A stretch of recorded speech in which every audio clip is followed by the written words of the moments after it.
चलिए बात तो समय के बाद दुर्योधन सभा के बीच में दुशासन के आदेश दे के द्रौपदी के चीर हरण करवा रहल बा। बहन द्रौपदी अपना भैया कन्हैया के याद करत हरी आ दोनों हाथ जोड़ के अपना कन्हैया भैया से का कहत हरी, एहो करतार तू पुकार सुन के चली आवो, सब बीच खाड़ तोहर बहिना बोलावेली, आज लाज राखो नाज तोहरे पबावे मोर,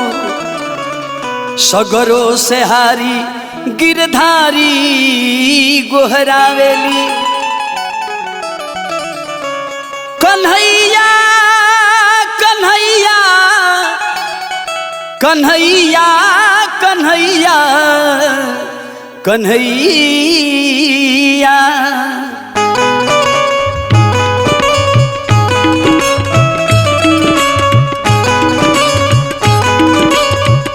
हे भैया दोनों जोड़ी हाथी कहली द्रौपदी, आज आवे में आपन बढ़ा लो गति, दोनों जोड़ी हाथी कहली द्रौपदी, आज आवे में आपन बढ़ा लो गति, हो के अरुण गरुड़ के उतारी दो मोर साड़ी मुरारी सरिहारी दो,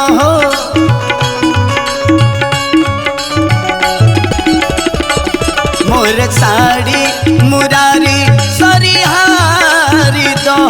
मोर साड़ी मुरारी सरिहारी दो।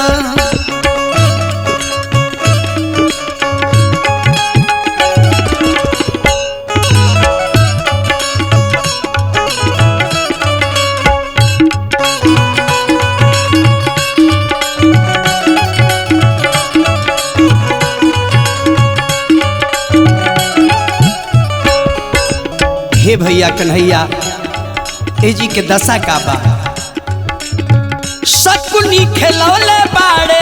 पास पोलकार के, पांचों भाई पांडो बैठ गईले हार के,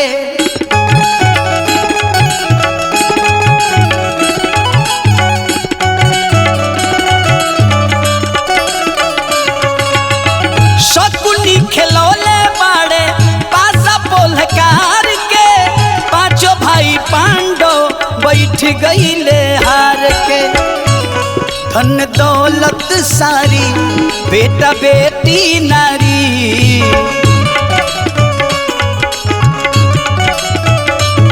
धन दौलत सारी बेटा बेटी नारी, भारिया बताया इले आके तारी दो मोर साड़ी मुरारी सरिहारी दो,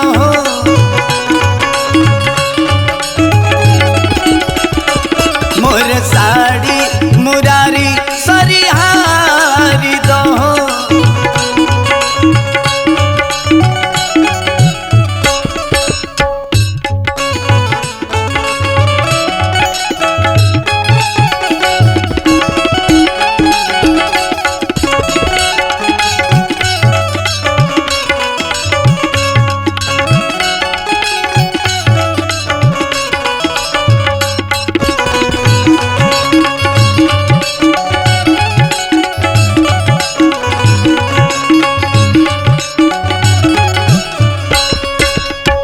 इतने ना भैया, सकल समाज आज बैठल बजावा, दुष्ट दुशासन साड़ी खिंचतावे तहवा,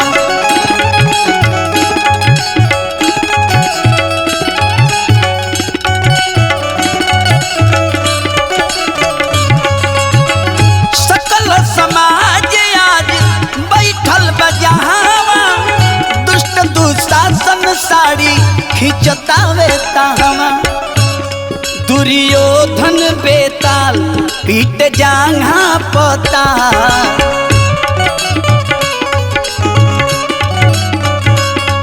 दुर्योधन बेताल पीट जांघा पर ताल ताल गोले के पहले गोल भारी दहो मोर साड़ी मुरारी सरिहारी दहो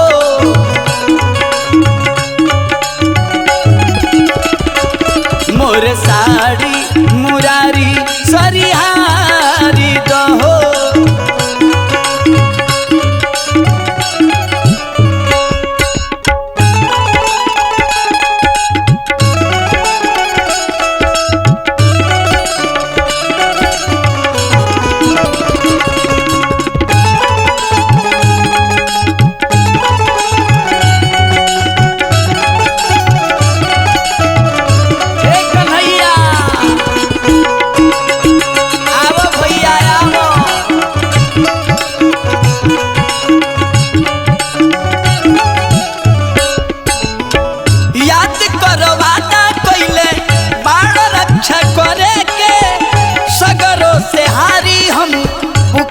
आज तोहरे के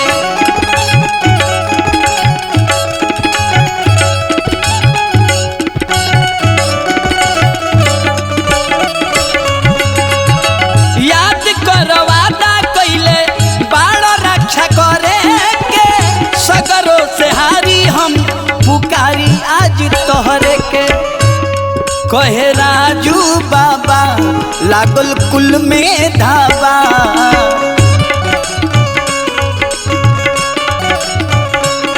कहे राजू बाबा लागल कुल में धाबा बाबा दिलीप गिरी के झंडा गाड़ी दहो मोर साड़ी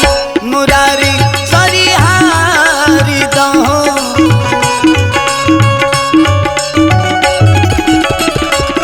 मोर साड़ी मुरारी सरिहारी दहो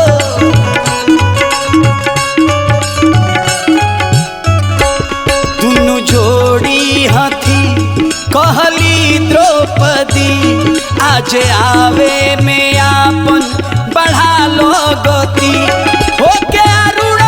गरुण के उतारी दहो मोर साड़ी मुरारी सरिहारी दहो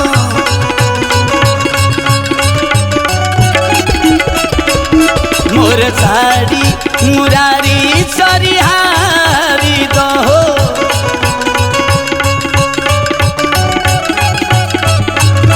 मोर साड़ी मुरारी सरिहारी दहो मोर साड़ी मुरारी